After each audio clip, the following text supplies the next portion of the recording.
With the Murano crossover and the Maximus sedan, Nissan is aiming to fill the narrow gap between cost-friendly consumer cars and luxurious status vehicles. Its positioning may be tenuous, but the Murano is arguably the company's best overall effort. Compared with the popularly priced Rogue crossover, Nissan's best-selling vehicle, the larger Murano offers bolder styling, more power, and a long list of features and technology that place it on a higher plane. High's bold styling, V6 power, comfy cruiser, low's tired infotainment, droning CVT, ambitious price. For even deeper coverage of the Murano, view our buyer's guide in-depth review. The Murano lives in a grey area considered near luxury, a tricky proposition for a mainstream company due to general badge snobbery and the crowded vehicular landscape. The idea is to offer some niceties one might not expect from a mainstream brand without the ostentatious badge and attendant profligate spending. Being in a tweener market position like that can be both beneficial and detrimental. On one hand, there are fewer direct competitors, but buyers can potentially cross-shop against more rivals, the best-of cheaper models as well as the entry-level offerings of luxury brands. In the case of the Murano tested here, there's more overlap with the latter, since we had an all-wheel drive version in top-spec platinum trim. Equipped with two options, $1,720 20-inch wheels and $240 floor and cargo mats, this Murano stickered for $46,765. That's a hefty price tag for a Nissan, even one equipped with just about every item in the order book. High style. So what exactly is premium on the Murano in comparison to the Rogue?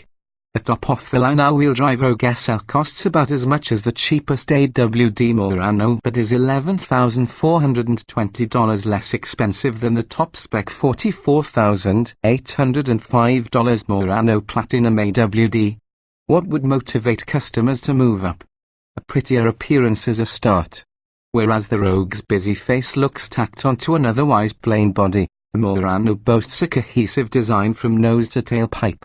Some might find it overly stylized, but at least it's not boring. Its swept-back headlights blend with Nissan's V-Motion grille, and the sculpted door panels add visual substance. The Murano is 8.3 inches longer, 3.0 inches wider, and 0.7 inch lower than the Rogue. Proportions that work well with the high beltline, slim greenhouse, and floating roof. The Rogue, however, offers more passenger and cargo space, an available tiny third row, better visibility, and greater ground clearance. The Murano's interior is a design that's somewhat similar to the Rogue's but with much nicer appointments.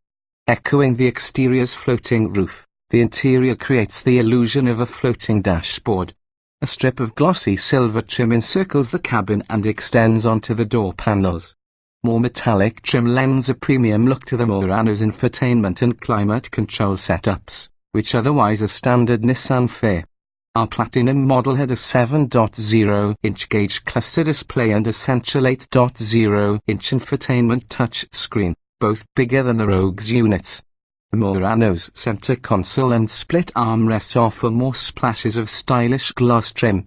Basic faults peek through the nicer trimmings, however. The Murano's chunky steering wheel and a big slab of rubbery plastic above the glove box lack polish and refinement in their design, and the infotainment display is saved from its stated despair only by its standard Apple CarPlay and Android Auto capability. Strictly 6, the Murano comes standard with a naturally aspirated V6 engine, whereas the Rogue is 4-cylinder only. The 3.5-litre V6 is mated to a continuously variable automatic transmission CVT and makes 260 horsepower at 6,000 revolutions per minute and 240 lb-ft of torque at 4,400 revolutions per minute. The Murano's performance makes up an important component of its luxury claim. Our test example sprinted from 0 to 60 miles per hour in 7.3 seconds, almost 2 seconds quicker than the AWD Rogue. Although the CVT still causes the engine to drone, the V6's greater torque helps minimize the effect. The Murano makes no claims to be a sport-themed SUV, but it doesn't feel entirely out of its depth when hustled. This Nissan pulled 0.81 grams on the skid pad and stopped from 70 miles per hour in 169 feet, numbers that compare favorably against other mainstream mid-size crossovers such as the Ford Edge, Hyundai Santa Fe Sport, Jeep Grand Cherokee, and Kia Sorento.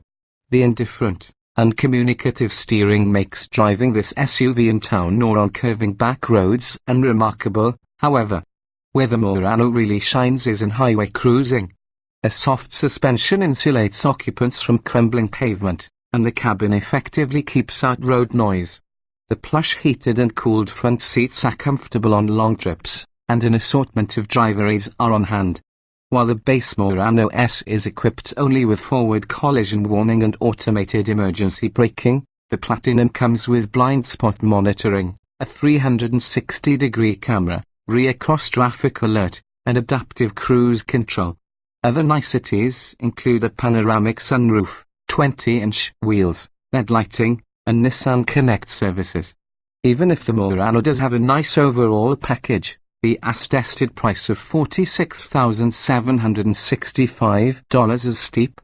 Nissan's own premium brand, Infiniti, offers the new QX50 at a starting price of $39,345 in all-wheel drive form.